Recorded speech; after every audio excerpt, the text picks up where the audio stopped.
안녕하세요. 자, 이번 시간에 우리 2020년도 서울시 지방직 7급 문제에 대해서 제가 해설 강의를 해드리도록 하겠습니다. 충평에 대해서는 제가 이제 그 사이트에 올렸듯이 제가 생각했을 때는 우리 공무원 시험 문제는 딱 요번에 출제된 것처럼 출제가 돼야 된다고 생각을 해요. 그래서 이게 올해 마지막 시험이기는 했는데 아마 앞선 시험에 비해서는 가장 난이도가 좀 높은 시험이었습니다. 예. 그래서 서울시 7급은 원래 좀 까다롭게 나오는데 뭐 올해 같은 경우도 그렇죠? 올해 시험 중에서는 가장 난이도가 높은 시험이었고, 그리고 문제가 난이도가 높았다고 해서 이게 뭐 너무 어렵게 출제된 그건 아니고 아주 수험생들을 그렇죠? 예, 선발하는데 가장 적정한 난이도로 저는 출제됐다고 생각을 하고, 저는 이렇게 내는 시험을 굉장히 이제 칭찬하고 싶습니다. 그래서 올해 2020년도 서울시 지방 7급 그 출제하신 분들은 이제 뭐 누구인지 모르겠지만 아주 잘 출제한 것 같습니다. 그래서 이제 총평은 여러분들 거기 한번 읽어보시면 되고 바로 문제 해설을 하도록 하겠습니다. 자, 먼저 1번 문제 보도록 하겠습니다. 재무보고 개념 체계에서 특정 기준에 대한 설명인데, 요거는 올해 7급 시험에서도 언급이 됐던 부분이에요. 공정가치 부분에 대해서. 그래서 거기 기역, 니은, 디귿, 리을이 있는데, 자, 이 중에서 옳은 것을 모두 고른 것은 이렇게 했습니다. 자, 그러면 이제 우리가 틀린 거 우리가 한번 체크해 보면, 자, 니은에 보게 되면, 자, 니은에 요거는 전통적으로도 그렇죠? 예전서부터도 우리 부채에 대한 역사적 원가를 우리가 얘기를 할 때 거래 원가에 대해서 우리가 이제 어떻게 이제 언급이 되냐면, 자산은 거래 원가에 대해서 가산을 하고 그 다음에 이제 부채는 차감하게 되는 거죠. 자, 그래서 이 문제 우리 보게 되면 자산과 부채에 대해서 우리가 역사적 원가 볼 때 거래 원가, 부채에 보면 거래 원가를 포함한 가치다. 그러니까 우리가 자산에서 이제 포함한다는 게 익숙해졌는데 부채에서는 포함하는 게 아니라 차감하게 되는 거죠. 이렇게 바꿔줘야 돼요. 그렇죠? 예, 포함되어 있는 게 여기 틀려 있는 거고, 이걸 차감으로 바꿔줘야지만 맞는 문제가 되는 거죠. 그 다음에 이제 리을을 보게 되면, 요거는 올해 7급 시험에서도 나왔던 부분이에요. 올해 7급에서도 출제된 부분인데, 자산의 공정가치는 자산을 취득할 때 발생한 거래 원가로 인해서 증가될 수 있다. 자, 공정가치는 시장에서 합의된 가격으로서 거래 원가가 포함되지 않은 금액이기 때문에 거래 원가로 인해서 증가할 수 있다는 말은 틀린 말이 되는 거죠. 그렇죠? 자, 그래서 거기 증가할 수 있다, 이게 틀린 말이다 라는 겁니다. 자산의 공정가치는 거래 원가의 영향을 받지 않는다. 그렇게 여러분들이 기억을 하셔야 되겠죠. 네. 자, 이렇게 해서 이제 니은과 리을이 틀렸으니까, 자, 답은 기역과 디귿이 옳은 문제가 되는 거예요. 자, 이렇게 해서 보시면 되겠죠. 자, 2번 문제 보도록 하겠습니다. 자, 2번 문제는 요거는 이제 유형자산에 대해서 감가상각 요소 변경으로 인해 가지고 우리가 이제 변경 시점 이후에 감가상각비를 물어보는 문제입니다.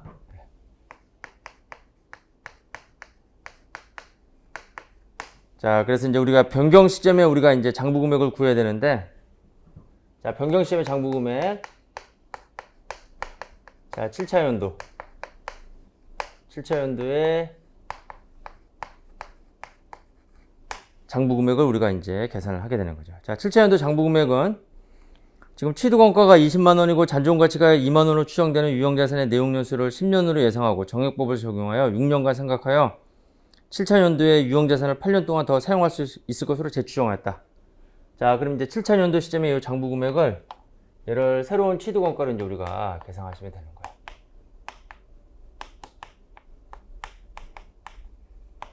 얘를 구하는 게 이제 핵심이에요. 항상 변경 시점의 장부 금액을 새로운 취득원가로 구하고, 그 다음에 이제 변경 시에 추정치를 가지고 우리가 새롭게 감가상각하는 거. 자, 그러면 이제 이게 20만 원이고,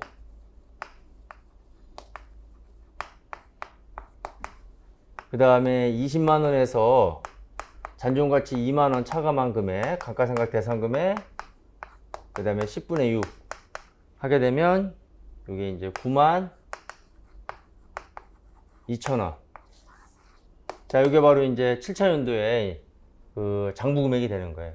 그래서 이제 요때 이제 회계 추정 변경이 일어나게 되면 요 장부 금액을 새로운 취득원가로 보고 변경된 추정치를 사용해서 우리가 감가상각비를 계산하시면 되는 겁니다. 자, 그래서 2번 7차년도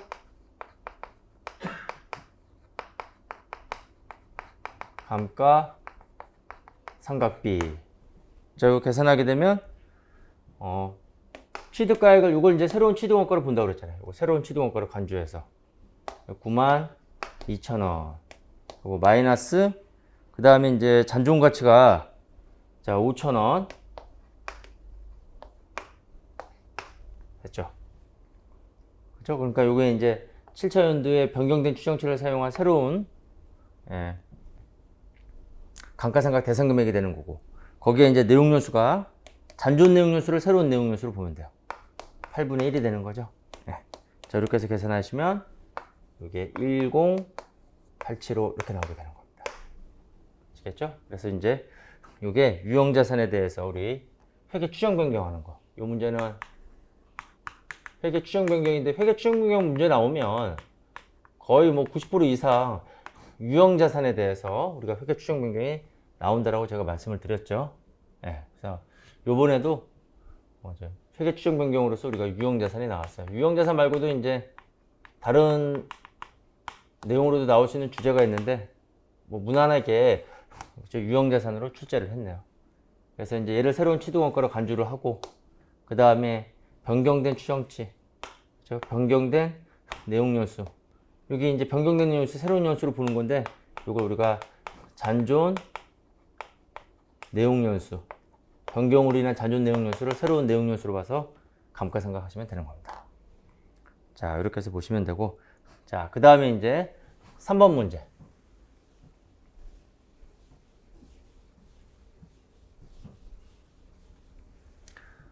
올해 지방직 시험 같은 경우에 자, 금융상품에서 세 문제가 나왔어요. 그러니까 금융상품에서 출제할 걸 다 출제했어요. 금융상품에 대해서 세 문제가 나왔는데, 자, 지분상품에서도 나왔고, 지분상품에서 당기손익, 공정가치, 측정 금융자산 이거 나왔고, 그 다음에 채무상품에서도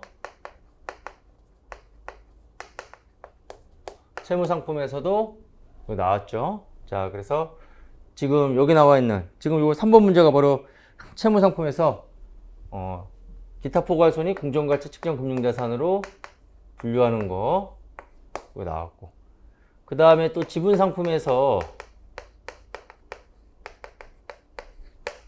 요 두 가지는 우리가 단순 투자 목적인데, 우리 경영 참여 목적으로 우리가 취득했을 때 그때 우리가 지분법으로 평가하는 관계기업 투자 주식,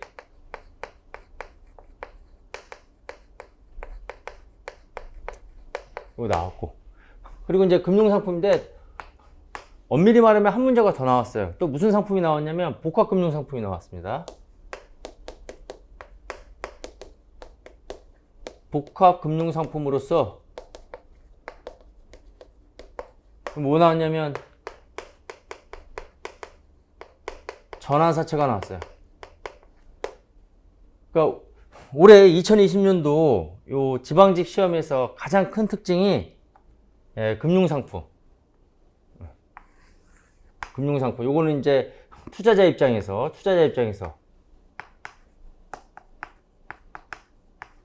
그렇죠?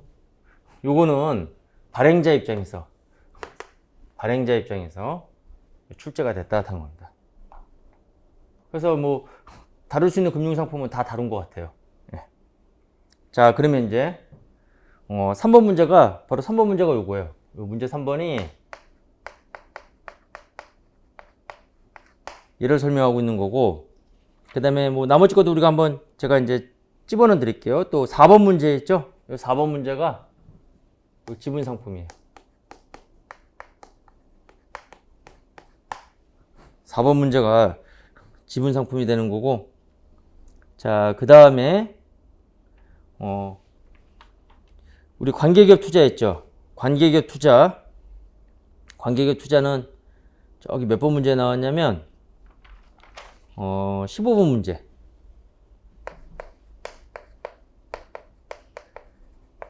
문제 15문제 이렇게 나왔죠. 그리고 이제 금융상품 투자자고 요거 이제 발행자 입장에서 예, 사채도 나왔어요. 일반 사채도. 예.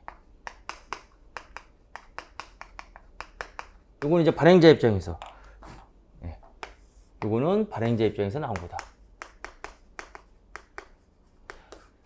그렇죠. 그래서 이제 일반 사채하고 전환 사채가 나왔는데, 자, 전환 사채는 그 문제 13번이에요.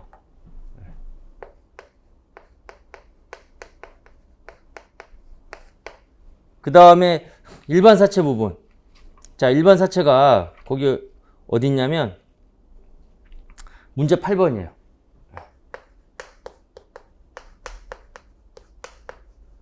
그러니까 금융상품을 가지고 투자자 입장에서는 이게 금융자산이 되는 거죠. 그래서 금융자산 문제로 세 문제가 나왔고, 예.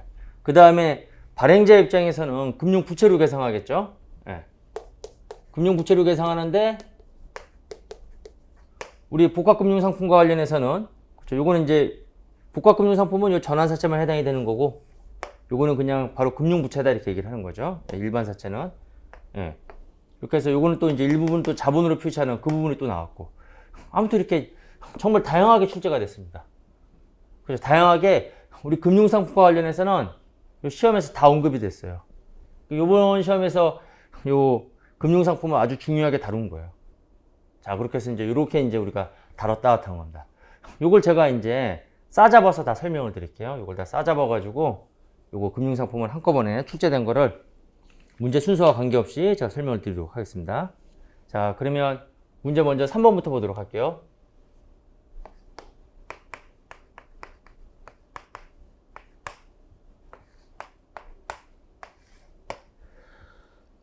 자, 문제 3번은 바로 요 놈이에요.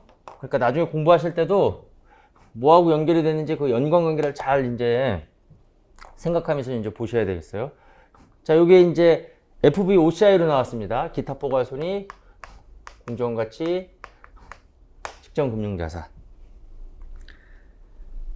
자, 그런데 이제 요 문제가 9만 원에 취득하고 그 다음에 한국이 발행한 사채의 공정가치가 9만 5천 원인 경우에 발행한 사채와 관련한 회계 처리가 총 포괄손익에 미치는 영향은. 이 문제는 진짜 잘 냈어요. 여기 이제 지금까지 냈던 유형하고는 좀 완전 다르게 나왔어요. 지금까지 냈던 유형은 사채가 출제가 되면 자, 취득했을 때 이게 뭐 할인 취득 또는 할증 취득 해서 유효이자율이 나오게 되고, 유효이자율에 따른 이자를 생각하고, 그 다음에 이제 얘는 공정가치로 평가하는 거니까 공정가치가 주어지면서 공정가치 평가에 따라서 우리가 그 이자 손익과 그 다음에 그 유효이자법에 따른 이자 손익과 그 다음에 평가 손익을 우리가 총포괄 손익에 우리가 반영을 시키는데, 지금 요 문제의 가장 큰 특징은 유효이자율이 제시가 되지 않았다 하는 겁니다.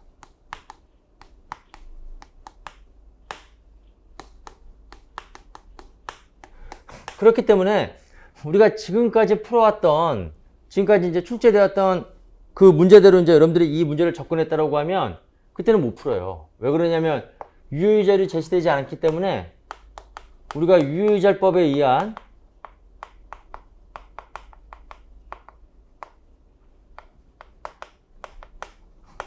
이자 수익을 이걸 인식을 못 한다는 거죠. 이 문제상에서는. 이 유효이자법의 이자 수익이 이게 당기 순이익에 반영하는데 이걸 우리가 구할 수가 없다는 거예요. 왜냐하면 이게 제시가 되지 않았으니까. 총포괄 손익에 미치는 영향이니까 지금 요 금액하고 그 다음에 이제 기타 포괄 손익, 공정가치, 특정금융자산의 평가 손익을 고려해가지고 요거는 이제 OCI가 되는 거죠. 요 두 개 합친 게 바로 총포괄 손익이 되는 건데, 지금 요 문제에서는 요 유효이자법이 제시가 되지 않았기 때문에 기존에 출제됐던 문제 방식대로는 우리가 풀 수가 없는 거다 한 거야. 근데 우리가 연습을 하면서 우리가 어떻게 공부했냐면, 결국 총포괄 손익에 미치는 영향은 우리가 거래를 통해 가지고 총포괄 손익에 미치는 영향, 얘는 결국 손익거래를 통한 순자산의 변동분하고 일치가 된다는 거.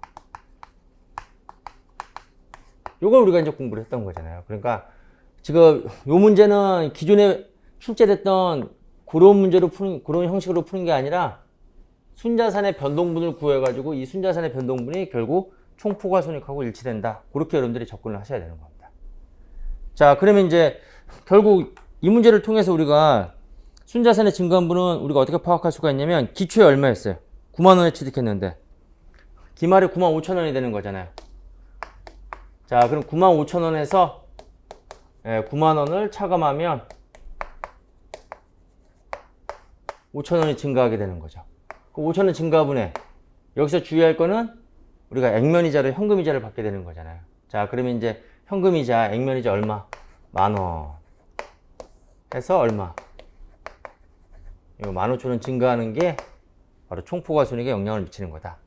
그래서 요 내용만 알고 있으면 굉장히 간단한 거죠. 그렇죠? 네. 그래서 우리가 문제 풀 때도 요 방법도 있지만 항상 요 총포괄손익은 항상 우리가 포괄손익계산서 그리면서 항상 요 손익거래에서 이 순자산 변동분과 일치한다는 거를 제가 강조했던 부분이 또 출제가 되었네요. 자, 그렇게 해서 여러분들이 이 문제를 푸시면 되는 거예요. 자, 이렇게 해서 3번은 그렇게 풀면 되고, 그렇게 해서 이제 3번은 올해 요게 나왔죠. 네. 그 다음에 4번 지분상품. 지분상품에서는 당연히 FBPL로 나옵니다. FBPL이 원칙이니까. 자, 그런데 여기서도 이제 그냥 호락호락하게 여기서 주어지지는 않았어요. 네. 기존에 출제되었던 그런 형식하고 약간 응용돼서 냈는데, 여기 같은 경우에는 특징이 유효이자법이 제시가 되지 않았다는 거. 유효이자율이 제시가 되지 않았다는 게 특징이었고, 3번 문제는. 그 다음에 이제 4번은 우리가 이제 요거는 주식수를 계산할 때, 그렇죠? 여기서는 무상증자를 또 반영을. 요 무상증자가 일어났을 경우에 투자자 입장에서 회계 처리를 어떻게 할 것인지, 이제 그걸 또 물어본 거예요. 요 특징이 있죠. 이거는 유효이자율이 제시되지 않아도 총포괄손익을 구하는 거하고, 그 다음에 이건 무상증자가 제시가 된 거. 자, 그래서 이제 4번. 지금 100주를 취득하고 단기손익 공정가치 측정 금융자산으로 분류했다. FBPL로 분류했다는 얘기죠. 한 주당 공정가치는 1,200원이다. 무상증자 20%를 실시하였으며, 자, 무상증자 20%가 밑줄이 되는 거예요. 신주 20주를 수령하였다. 그리고 이제 120주가 된 건데, 그러니까 지금 문제 흐름이 100주에서 지금 무상증자 20주로 인해 가지고 120주가 됐고, 요 플러스 20주는 요 무상증자. 이 상태에서 우리가 60주를 처분하는 거야.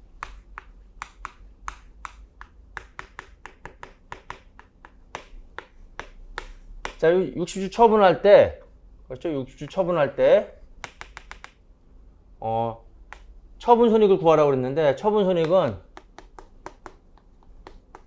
처분가액에서 처분 직전 장부 금액을 우리가 차감해가지고 플러스가 나오면 처분 이익이 되고 마이너스가 나오면 처분 손실이 되는 거죠. 자, 그래서 처분 직전에 우리가 장부 금액을 우리가 정확하게 계산해보자 하는 거야. 자, 그러면 이제 2000X 2년도 이제 7월 1일자에 우리가 처분하게 되는데, 자, 원래는 100주였고, 그럼 100주 곱하기 1,200원이 되는 거고, 그 다음에 무상증자가 없다라고 하면 당연히 단위당 취득원가는 1,200원이 되는 거고, 이 상태에서 우리가 처분하게 되면 처분 직전의 장부 금액도 단위당 1,200원이 되겠죠. 그런데 이제 무상증자로 인해서 무상증자의 효과를 반영하게 되면, 그렇죠? 요 분자금액, 요 취득가액은 0이 되는 거고, 그 다음에 이제 20주 이렇게 반영이 되는 거죠. 자, 그러면 이제 주당 요 가액이 얼마가 되냐면 1,000원이 된다. 1,000원이. 그렇죠? 그래서 이제 요걸 구하는 게 핵심이 되는 거다. 주당 1,000원이. 주당 가액이 1,000원이 되는 거. 자, 그 다음에 이제 처분을 하는 거죠. 그래서 이제 반을 처분하는데 81,000원에 처분하면서 거래원가 1,000원을 차감한 금액이다. 그러니까 우리가 순 처분가액이, 우리가 순 매각가액은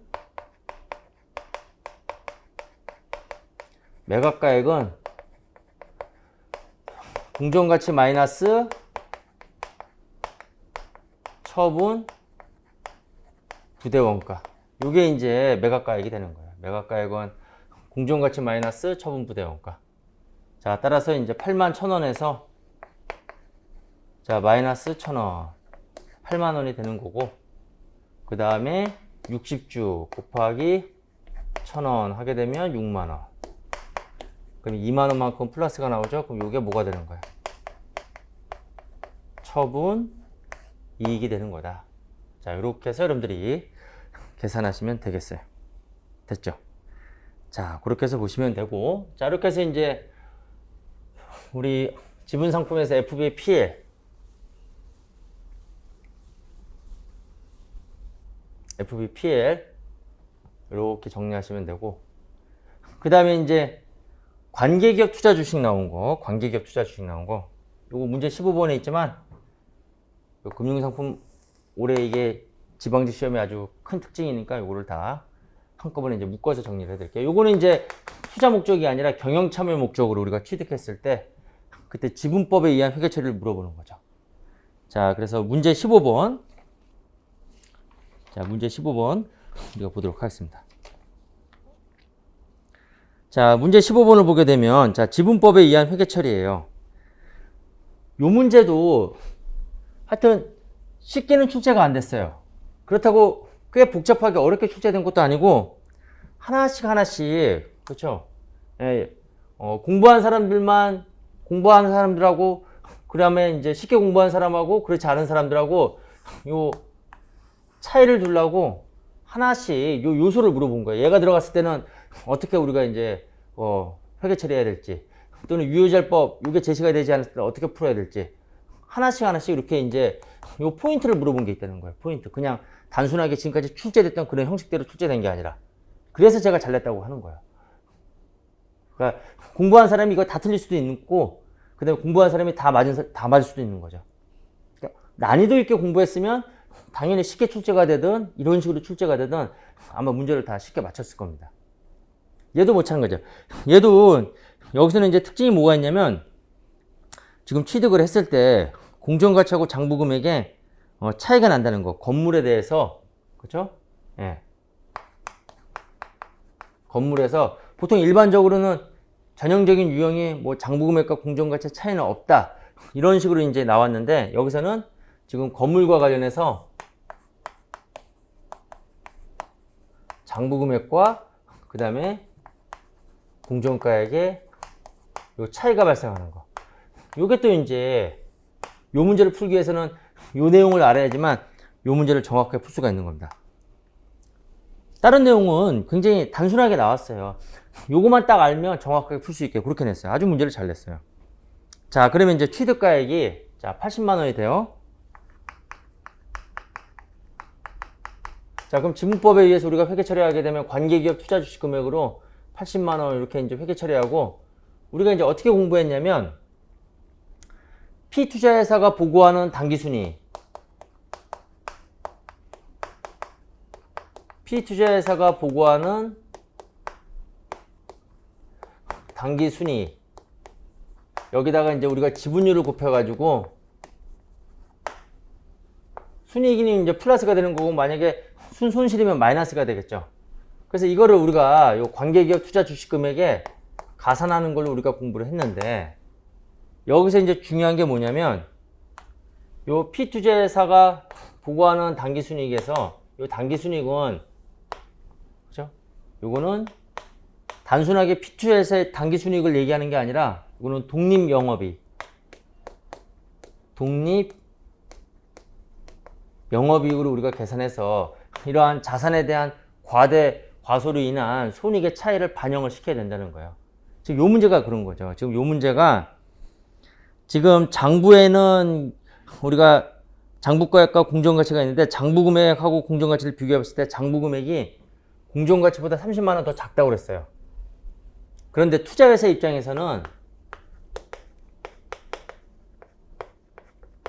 P투자회사는 당기순이익을 보고할 때 그 건물에 대해서 감가상각비를 뭘 기준으로 해서 감가상각했냐면 장부금액을 기준으로 해서 감가상각을 한 거야. 그러니까 P투자회사가 취득했을 때는 과거에 취득했을 때의 취득원가를 기준으로 해가지고 감가상각을 해왔기 때문에 이거 장부금액은 그렇죠?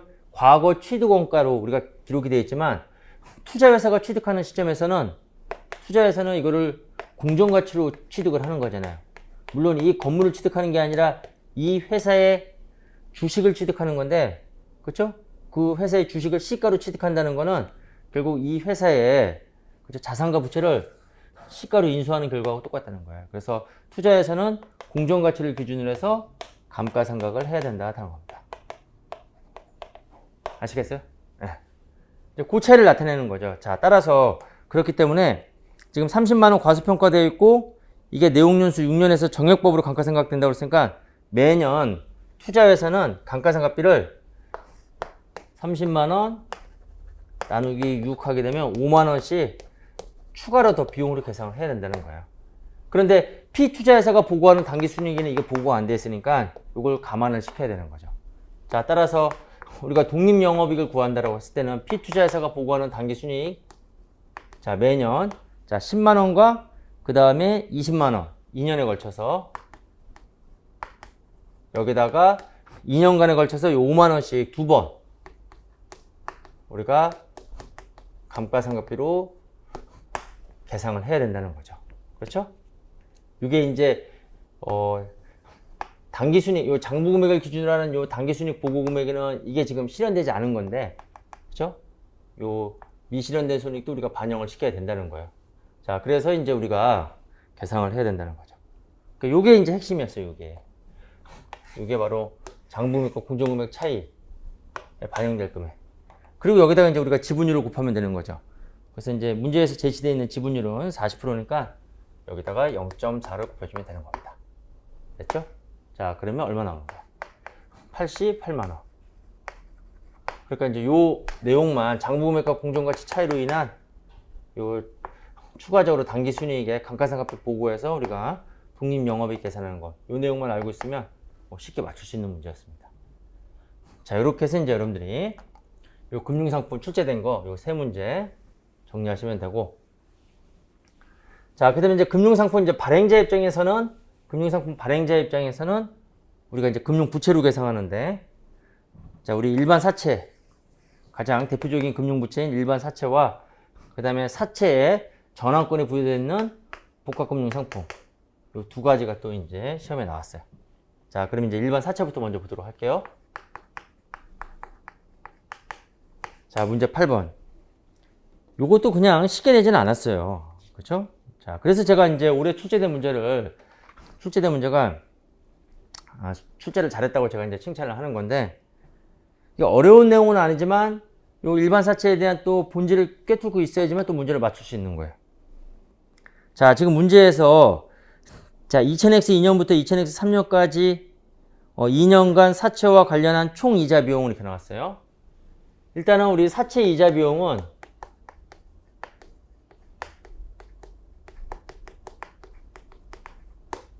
자, 이게 유효이자예요. 유효이자. 자, 이거는 액면이자에 만약에 이 사채가 할인 발행됐으면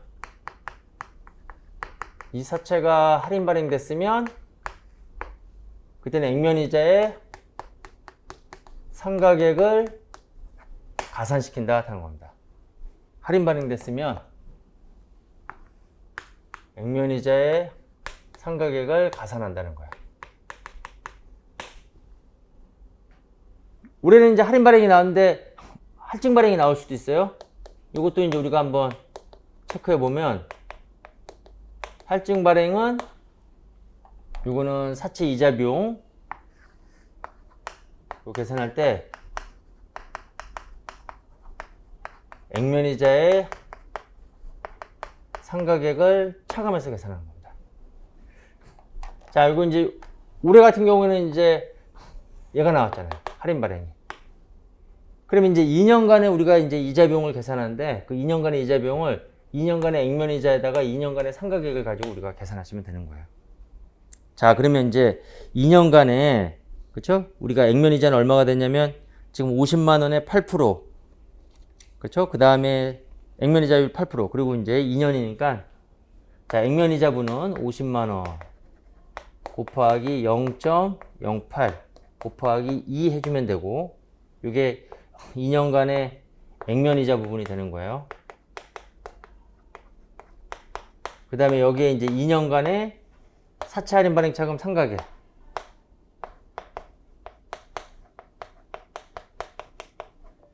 (2년간) 요 상각액.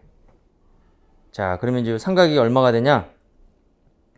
지금 그 문제를 보게 되면 2000X 1년 말 사채 장부 금액이 나와 있고, 그 다음에 2000X 2년 말 사채 장부 금액 이렇게 나와 있죠. 이게 할인 발행했으니까 결국 상각액이 매년 가산이 되는 거잖아요. 그러면 2년간의 상각액은 이제 2년치를 구하는 거니까 50만 원에서 얼마를 빼주면 되는 거야? 2000X 1년 말까지 하게 되면 이제 2000X 1년까지는 이제 인식이 된 거고, 나머지 2000X 2년도, 2000X 3년도 그 상각액을 우리가 구할 수가 있는 거잖아요. 그쵸? 50만에서 얼마를 빼주면? 482600을 빼주면.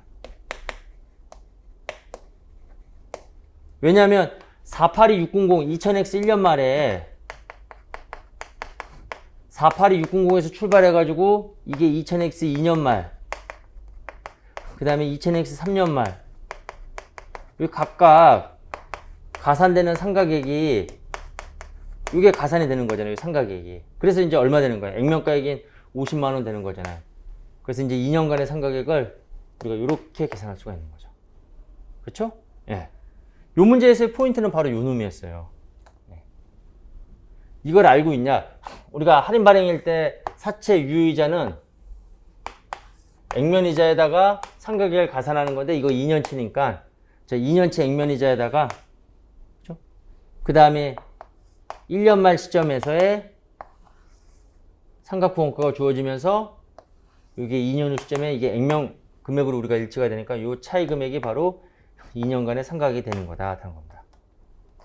자, 이렇게 해서 이제 우리가 계산해서 이제 우리가 보시면 되는데, 이거 더해주면 이게 얼마 나오냐면 97,400원 나온다 하는 겁니다. 이렇게 해서 이제 우리가 계산하는 거죠. 그렇죠? 그래서 이 문제도 상당히 잘 냈습니다. 기존에 나왔던 그런 유형이 아니라, 그렇죠? 그 유형을 살짝 변형시켜서, 물론 요거하고 비슷했던 그런 문제가 많이 나왔어요. 그래서 주로 나왔던 문제가 바로 뭐냐면 3년간에 인식해야 될 총 이자 비용은 해가지고 이제 사채 미래 현금 흐름에서 그 다음에 이제 현재 가치 빼서 이제 구하는 그런 형태의 문제가 나왔는데, 요거는 이제 중간에 이제 잘라가지고 우리가 2년치만 물어보게 된 건데, 이렇게 나왔죠. 기존에 냈던 문제를 또 살짝 응용해서 낸 겁니다. 그 다음에 이제 복합금융 상품으로서 이제 문제 13번에 우리 전환사채 한번 또 보도록 할게요. 자, 13번에 전환사채.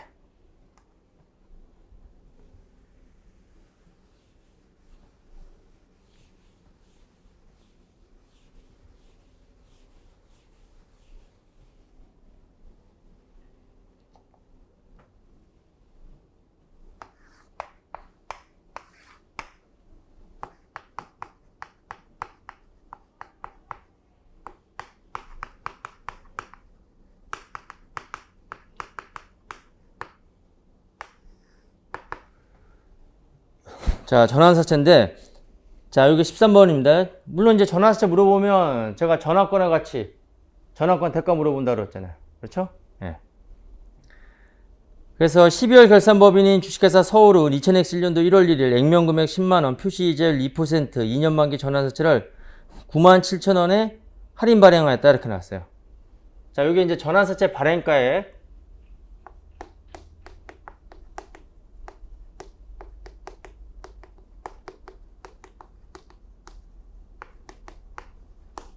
이게 전환 사채의 가치가 되는 거예요. 이게 전환 사채의 가치가 되면서, 자, 전환 사채의 가치는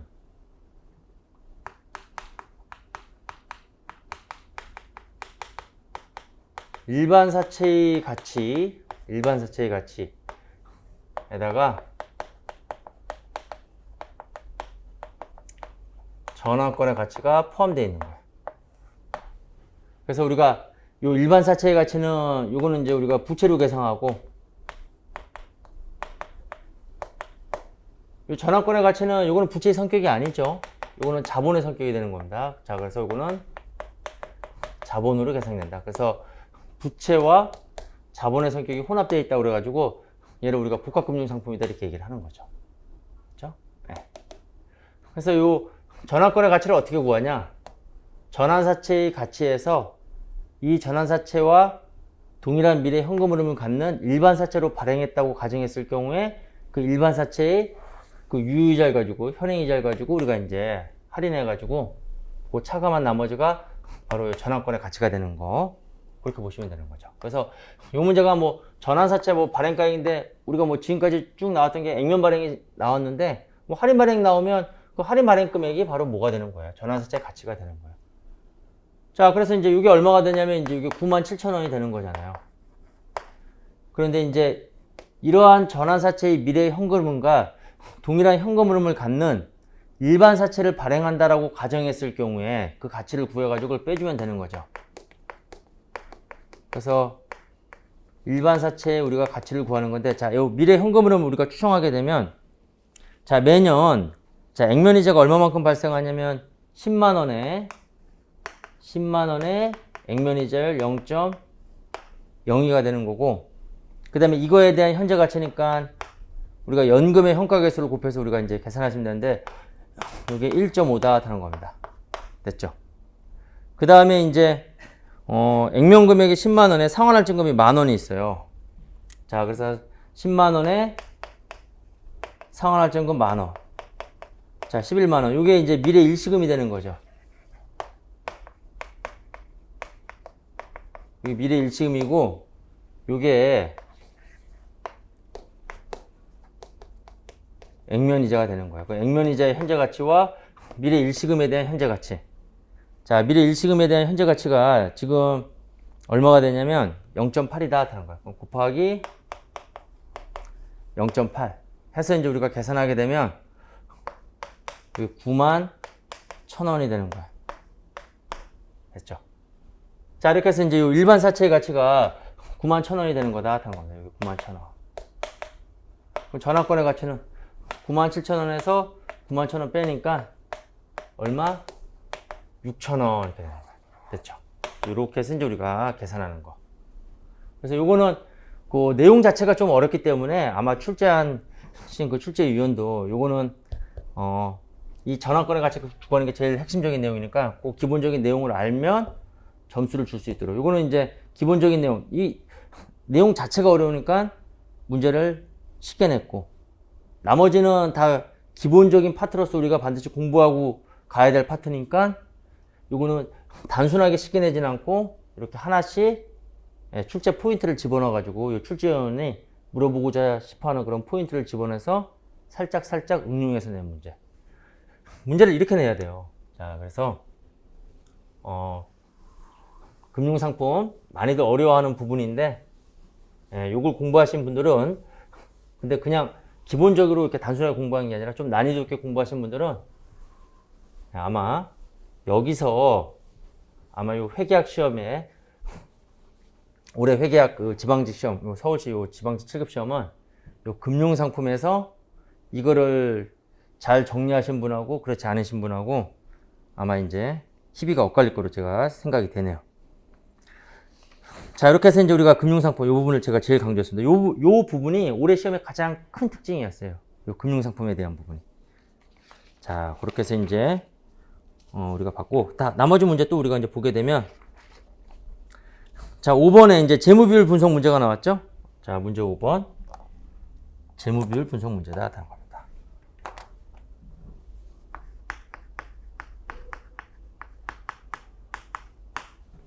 요거 뭐 아주 단순하게 이제 출제됐는데, 레버리지 비율이라고 이제, 이게 이제 좀 어떻게 보면 생소하게 이제 느껴질 수 있었는데, 레버리지 비율이 나왔어요.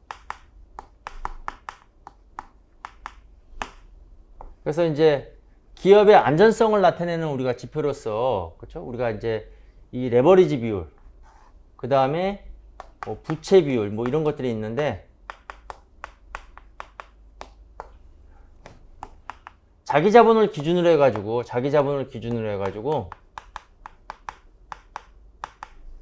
여러분들은 부채 비율이 더 익숙할 겁니다. 자기 자본을 기준으로 해가지고 총 부채 금액을 나눠주면 부채 비율이 되는 거고, 레버리지 비율은 자기 자본을 기준으로 해가지고 총 자본 금액은 타인 자본과 자기 자본 합친 총 자산과 일치가 되겠죠. 이렇게 해서 우리가 계산을 하는 거예요. 그래서 평균 총 자산은 40만 원이 되고 자기 자본은 10만 원이 돼서 레버리지 비율은 4배가 되는 거죠. 그렇죠? 네.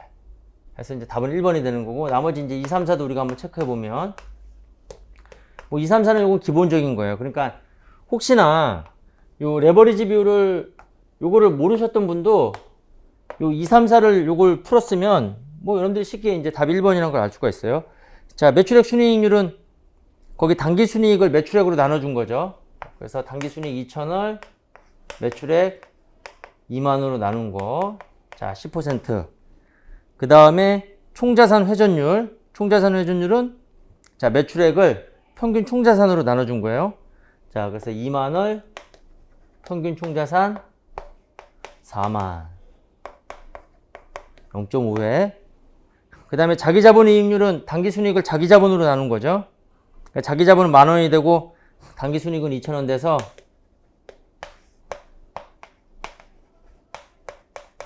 0.2가 되는 거죠. 그럼 내가 만약에 레버리지를 몰랐다 하더라도 거기, 그래서 이제 요게 생소한 지표니까 요걸 몰랐다 하더라도 2, 3, 4를 알면 요걸 파악할 수 있는 그런 자료가 주어져 있죠. 자기 자본 이익률은 매출액 순이익률, 총자산 회전율, 레버리지율 곱으로 계산이 된다. 그럼 자기 자본 이익률인 0.2는, 자, 내가 이거 몰랐다 하더라도 2, 3을 정확하게 구했으면 0.1 곱하기 0.5, 이게 0.2가 나오려면 이게 3이 되면 안 되고 얼마가 돼야 되는 거야? 4가 돼야 되는 거죠. 그렇게 해서 이제 우리가 레버리지 비율을 몰라도 2, 3, 4는 뭐 이거는 다 여러분들이 기본적으로 암기해야 될 그런 재무 비율이기 때문에 이걸 알고 있으면 우리가 얘를 추정해서도 구할 수가 있다는 겁니다. 자, 그렇게 해서 이제 보시면 되고, 자, 그 다음에 이제 6번 문제. 6번 문제가 좀 어려운 문제였어요. 이게 수익의 인식에서 재매입 약정이 나왔는데, 자, 우리 뭐 다 공부했던 내용입니다.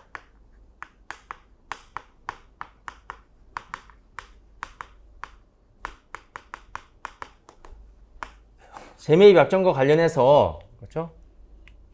자, 이 재매입 약정에 있는 이 선택권의 권리의 내용에 따라 가지고 우리가 각기 다르게 우리가 분류할 수가 있는데, 그 선택권의 내용이 선도계약이거나 또는 콜옵션일 경우에는, 자, 이 거래를 리스 또는 그 다음에 금융약정으로 보는 거예요. 금융약정으로 본다는 거는 이건 차익거래로 본다는 얘기야. 차익거래. 그래서 요 리스하고 금융약정의 요 구분 기준은 뭐냐면, 자, 판매 가격과 그 다음에 재매입 가격을 우리가 비교를 해가지고, 만약에 재매입 가격이 판매 가격보다, 기존의 판매 가격보다 낮으면 이거는 리스로 보는 거고, 판매 가격하고 재매입 가격 비교해봤는데, 예, 재매입 가격이 높으면, 그렇죠? 재매입 가격이 낮으면 리스로 보게 되는 거고, 이게 높으면 이게 우리가 금융약정 거래로 본다 하는 겁니다. 자, 그럼 여기서 지금 보게 되면 판매 가격은 5만 원이고 나중에 재매입 가격 58,000원이죠. 그러니까 재매입 가격이 더 높으니까 얘는 뭐에 해당이 되는 거야? 금융약정에 해당이 돼야 되는 거야. 그래서 일단은 판매할 때 우리가 매출로 인식하지 않고, 예, 금융약정을 우리가 인식을 했다가 나중에, 그러니까 이걸 금융약정으로 인식하는 이유는 뭐냐면, 판매했을 때 이렇게 선도계약이라든가 콜옵션 계약이 있으면 이 판매한 자산에 대한 통제권이 이전되지 않는 거로 보는 거야. 그런데 2000X1년도 12월 1일자, 3월 31일자에 콜옵션을 행사하지 않았다라고 나왔죠. 콜옵션을 행사하지 않았으면, 이제 행사 기간이 있는데 행사하지 않았으면 이제 더 이상의 이제 판매자 입장에서 자산의 통제권이, 예, 자산의 통제권이 판매자 입장에 있는 게 아니라 이제 행사하지 않게 되면 그 통제권이 이제 뭐예요? 예, 구매자한테 이전되는 거로 보는 거죠. 그러니까 수익을 언제 인식해야 되는 거예요? 바로 2000X2년도 3월 31일 콜옵션 행사하는 시점에 그때 인식하는 수익은 바로 이 재매입 가격을 그때 매출로 인식하면 된다 하던 거예요. 그래서 답은 몇 번이 되는 거예요? 4번이 되는 거다 하던 겁니다. 아시겠죠? 그러니까 이거는 이 재매입 약정에 대한 선택권의 내용을 정확하게 아셔야지만 여러분들이 풀 수 있는 문제다 하는 겁니다. 우리 교재에서 정확하게 이게 다 구분해서 설명되어 있죠? 예. 자, 그렇게 해서 이제 보시면 되고, 이게 이제 좀 꽤 까다로운 문제였습니다. 이게 이제 수익 인식에서 이제 두 문제 나왔는데, 그 중에서 이제 까다로운 문제로 바로 재매입 약정. 수익 인식의 사례에서 이제 이렇게 한 문제가 나왔네요. 그 다음에, 자, 투자부동산. 올해 투자부동산도 두 문제가 나왔는데, 자, 말 문제하고 하나도 이제 계산 문제로 이렇게 나왔는데, 자, 7번 투자부동산에 대한 설명으로 가장 옳지 않은 것은 이렇게 나와있죠? 예. 근데 이거는 뭐 말 문제 아주 쉽게 나왔어요. 그래서 답은 4번이 되는 거죠. 거기 4번에 보게 되면 부동산 중에서 일부분은 임대 수익이나 시세 차익을 얻기 위해서 보유하고 일부분은 재화나 용역의 생산 또는 제공 관리 목적에 사용하기 위해서 보유하는 경우 동부동산은 모두 투자부동산을 분류한다는데 모두가 틀렸고, 요게 이제 지금 투자부동산 부분하고 유형자산 부분이 분리가 가능하면 각각 따로따로 인식하고, 그렇지 않을 경우에는 어떤 부분이 더 중요한 부분을 차지하냐, 전체 부동산 중에서 어떤 부분이 더 중요한 부분을 차지하냐에 따라 가지고 중요한 부분에 따라서 우리가 이제 자산으로 계산하는 거, 그렇게 되는 거죠. 근데 모두 투자부동산을 분류한다.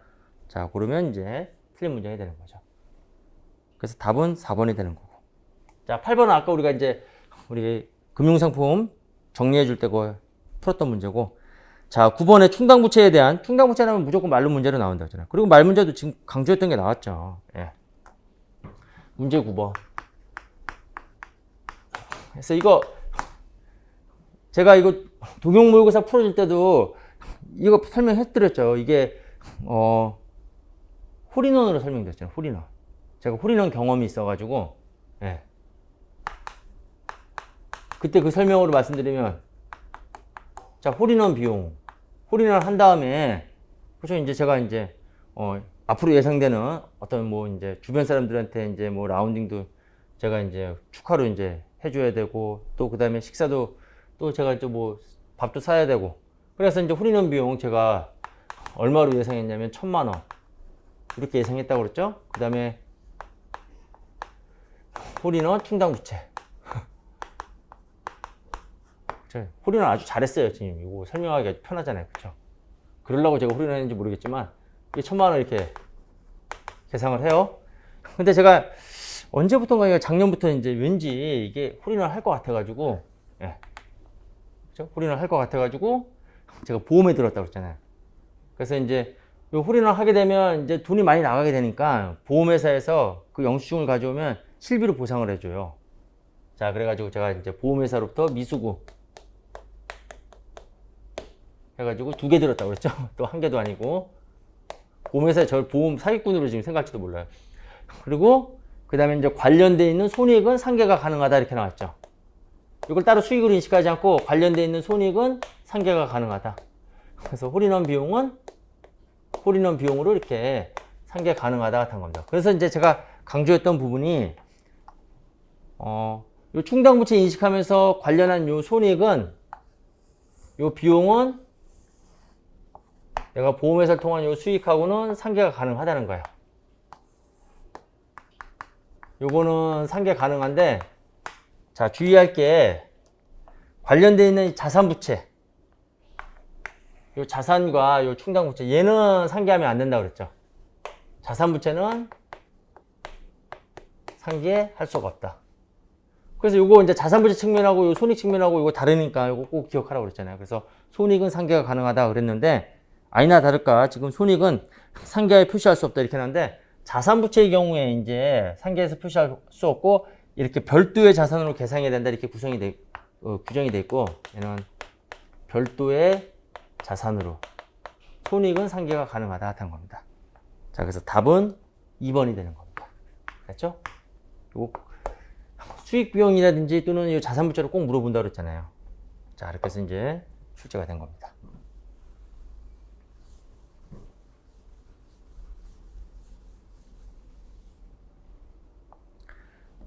자, 그렇게 해서 정리하시면 되고, 그 다음에 10번 문제, 이제 요거는 이제 토지가 있는데 이거를 우리가 투자 부동산으로 분류하는 경우와 유형 자산으로 분류하는 경우, 여기서 이제 물음이 뭐냐면 각각 기말 재무 상태 표상의 이익 경험에 미치는 영향을 이렇게 나왔어요. 그래서 이제 공정가치 모형하고 그다음에 재평가 모형으로 우리가 적용하고 있는데,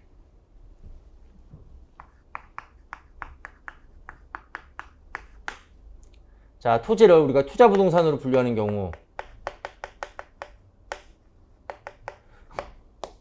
투자 부동산으로 분류해서 우리가 공정가치 모형으로 우리가 회계 처리하게 되면 기말의 공정가치 평가에 따른 평가 손익을 단기 손익에 반영한다고 그랬어요.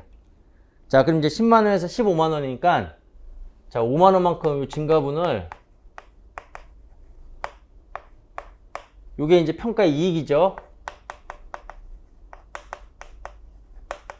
요게 포괄손익계산서에 얘는 단기 순이익으로 우리가 보고가 되고, 그 다음에 이제 유형자산인 토지를 우리가 유형자산으로 분류해서 이걸 재평가 모형으로 이렇게 회계 처리하게 되면 이때 5만 원을 이걸 재평가 잉여금으로 우리가 계상을 한다 하는 겁니다. 재평가 잉여금. 그럼 요거는 기타 포괄손익으로 인식하고 우리가 포괄손익계산서에 기타 포괄손익으로 우리가 이제 반영을 하게 되는 거죠. 그리고 이제 요게 이제 BS상에 재무상태표상의 연관관계를 물어봤는데 단기손익으로 보고하게 되면 요거는 이익잉여금으로 우리가 반영이 되는 거고, 기타 포괄손익으로 우리가 보고하게 되면 이거는 이익잉여금이 아니죠. 그렇죠? 요거는 기타 포괄 손익 자본의 누계액으로 우리가 반영되기 때문에 문제에서 물어보는 거는 긴말 재무상태표상의 이익잉여금으로 물어보는 거니까 투자 부동산 할 때는 5만 원이 증가하고 유형 자산일 경우에는 변화 없음 이렇게 얘기를 해야 되는 거죠. 그래서 답은 3번이 되는 겁니다. 아시겠죠? 네.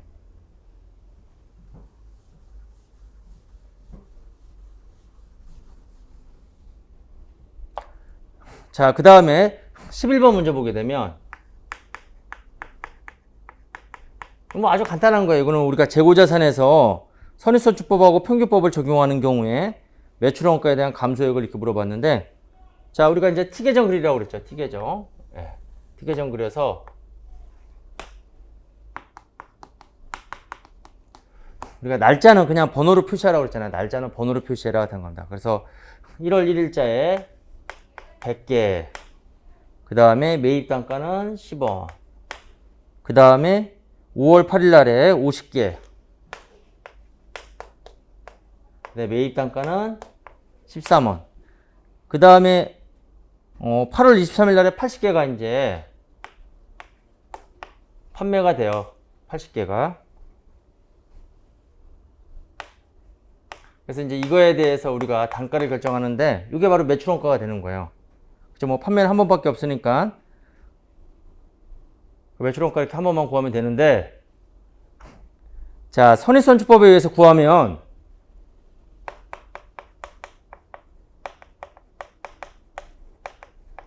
기초부터 먼저 판매되는 거로 가는 거죠. 자, 그럼 기초 얼마 있어요? 자, 100개 10원.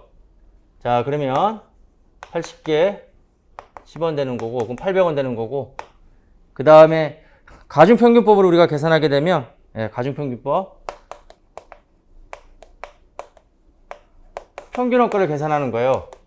자, 그래서 평균원가는 자, 1번과 2번 더한 합계금액 100원 곱하기 10원 플러스 50원 곱하기 13원 해서 나누기 150 하면 11원이 되는 거죠. 됐죠? 자, 그렇게 계산하면 이게 880원이 되는 겁니다. 자, 따라서 매출원가의 감소액 평균법을 적용했을 경우에, 자, 매출원가에 우리가 감소액을 구하는 거죠. 자, 선출법을 적용하는 경우 평균법을 적용하는 경우 대비 매출원가의 감소해. 평균법을 적용하는 경우 대비니까 우리가 평균법에서 선입선출법 이렇게 가니까 80원만큼 우리가 감소액을 구할 수가 있다. 그래서 답은 1번이 되는 거예요. 됐고.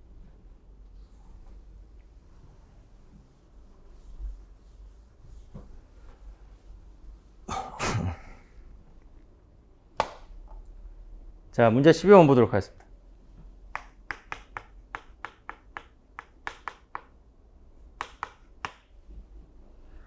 자, 수익의 인식 시점이 재화용액의 판매 시점의 경우로 가장 옳지 않은 것은 이렇게 나왔어요. 판매 시점의 경우로 가장 옳지 않은 거 이렇게 나왔죠. 반품 가능 재화의 판매로서 반품 관련 위험을 신뢰성 있게 추정할 수 없는 경우, 반품 가능성을 예측할 수 없는 경우에는 반품 가능성을 예측할 수 없는 경우에는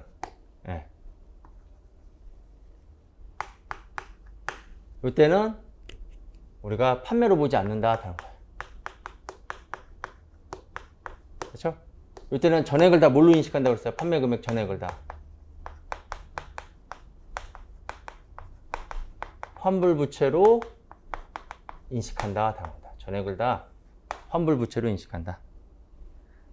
자, 그래서 답은 1번이 되는 거고, 나머지 2번, 3번, 4번은 위탁판매, 할부대금에서 장기할부 판매, 상품권 발행 후 재화를 인도한 시점에, 다 이때는 인도 시점을 우리가 이제 판매 시점으로 보게 되는 거죠. 그래서 뭐 간단한 문제였어요. 그래서 답은 요 1번으로 우리가 계산하시면 되는 겁니다. 자, 됐고. 그 다음에 13번 우리가 풀어봤고, 그 다음에 이제 14번. 자, 14번은 요거는 현금흐름표 직접법 문제인데, 요거는 이전에도 출제가 됐던 유형이에요. 출제가 됐던 유형이라 가지고 숫자만 좀 달리 이제 해서 이제 나왔는데, 지금 기말 시점에 미지급이자를 구하라고 했는데, 요거 우리가 분계를 추정해 가지고 기중의 미지급이자를 추정할 수가 있어요. 기중의 미지급이자를. 자, 그러면 이제 거기 나와 있는 우리 내용들 가지고 우리가 이제 분계를 추정해 보면, 자, 이자 비용 해서 이자 비용이 지금 얼마로 계산되어 있냐면 65,000원. 그 다음에 현금 지급액 이게 58,000원이 되는 거고, 그 다음에 성급이자 변동분이 기초하고 기말 비교했을 때, 자, 성급이자가 감소가 돼요. 400원. 자, 그러면 이제 대차 차익을 통해서 우리가 기중의 미지급이자 변동분을 구할 수가 있는데, 자, 미지급이자가 6,600원만큼 증가가 되는 겁니다. 됐죠? 자, 그러면 이제 기초의 우리 미지급이자는 12,000원이 되는 거고, 기중의 미지급이자 증가분, 기중 증가분, 요 분계 추정해서 우리가 구했죠? 요거 6,600원 되니까 요거 얼마? 18,600원이 요게 기말 미지급이자가 되는 거죠. 자, 요렇게 해서 우리가 계산하시면 되는 거예요.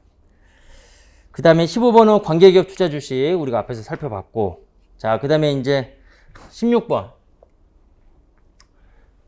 자, 올해 원가가 이제 두 문제가 나왔는데, 변동원가 계산하고 CBP 분석이 나왔는데, 쉽게 나지는 않았어요, 이것도.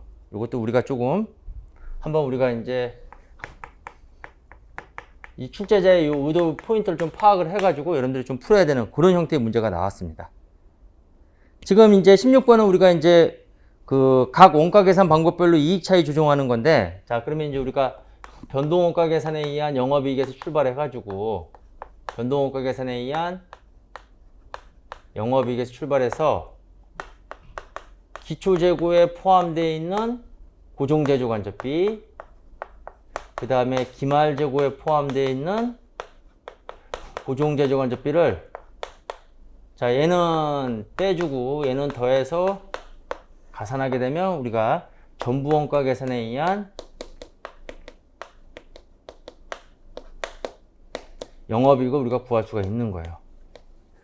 그러기 위해서는 우리가 이제 재고의 물량 흐름을 알아야 되기 때문에 항상 제가 제품 T 계정을 통해서 물량 흐름을 파악하는데 지금 요 문제에서는 지금 당연연도에 우리가 이제 설립이 했으니까 당연히 이제 기초 제품은 0이 되는 거고 기초 재고의 수량은 그다음에 이제 생산량은 이제 문제에서 주어졌어요. 생산이 지금 10만 개다 이렇게 나왔습니다.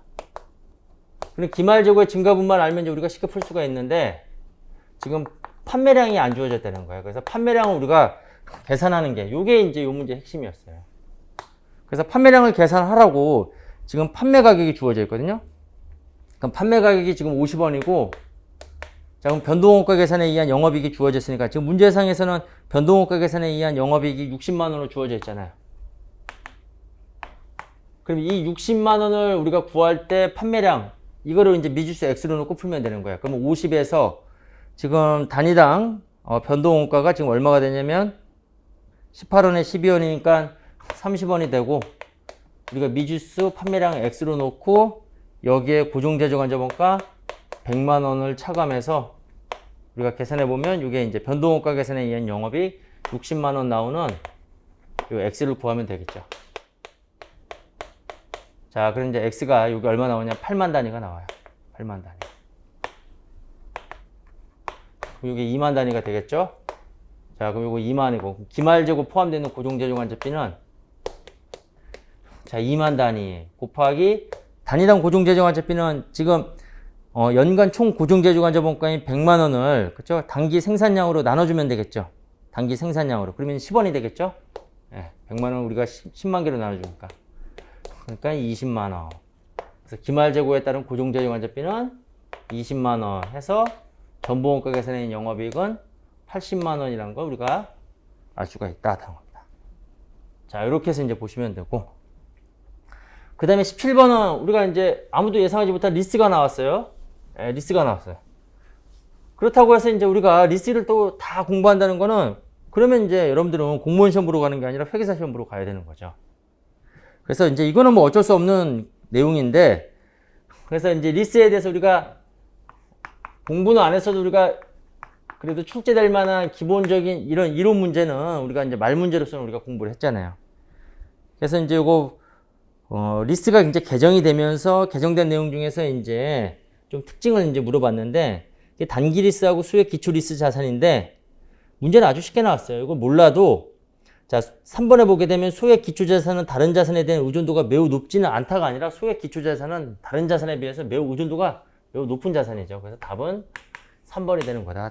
그래서 이제 단기 리스, 소액 기초 리스 자산 이게 나왔다고 해서 우리가 또 리스트 그 많은 내용을 또 다 공부할 수는 없지만 그래도 우리가 중요한 나왔던 그 포인트 그런 것들은 우리가 예상해서 이제 우리가 공부를 해야 되는데 이제 가장 중요한 게 바로 이제 리스 제공자의 금융리스 그 분류할 때 금융리스과 운용리스 분류할 때 그 차이 나는 거 리스 제공자 입장에서 그 예시 규정하고 그 다음에 이제 올해 바뀐 기준서의 특징을 나타내는 요 단기 리스, 요 소액 기초 자산 요 내용 요거 이제 체크하시면 되겠죠. 근데 요거는 이제 공부하지 않았던 분들도 이제 문제를 읽어보면 그 문제 뉘앙스로 이제 여러분들이 좀 답을 3번으로 고르지 않았을까라는 생각이 드네요. 자, 그 다음에 이제 18번 문제.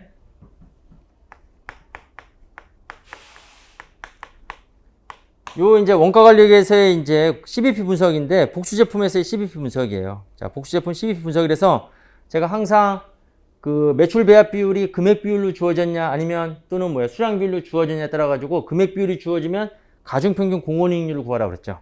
자, 요 문제 금액 비율로 금액 비율로 주어 있어요. 그래서 우리가 가중평균 공원이익률을 우리가 계산해 보게 되면 각 제품별 공원이익률을 우리가 매출액 비율로 가중평균 하는 거죠. 자, 그래서 지금 매출액에 대한 변동비는 지금 0.6, 0.4고 그 다음에 이제 차지하는 비중, 총 매출에서 차지하는 비중 우리가 0.5 이렇게 나왔어요. 그러니까 지금 변동 비율이 주어져 있거든요. 그럼 이제 제품 A의 변동 비율, 제품 B의 변동 비율이 주어져 있어요. 그럼 변동 비율이 주어진 얘기는 곧 뭐가 주어지는 거예요? 공원이익률이 주어지는 거라고 그랬죠. 변동 비율과 공원이익률의 합은 1이라고 그랬잖아요. 그럼 1 마이너스 0.6. 그래서 제품 A의 공원이익률은 0.4. 제품 B는 0.4니까 1 마이너스 0.4. 제품 B의 공원이익률은 0.6. 이걸 가중평균하는 거죠.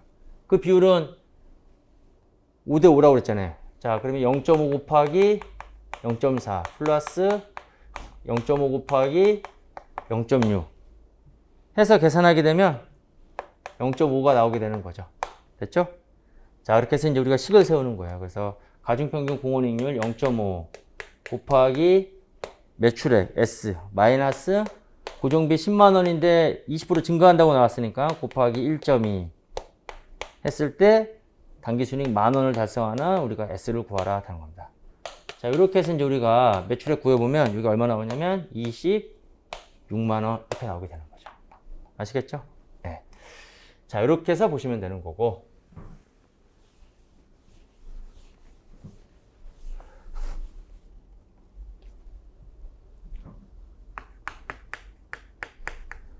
문제 19번.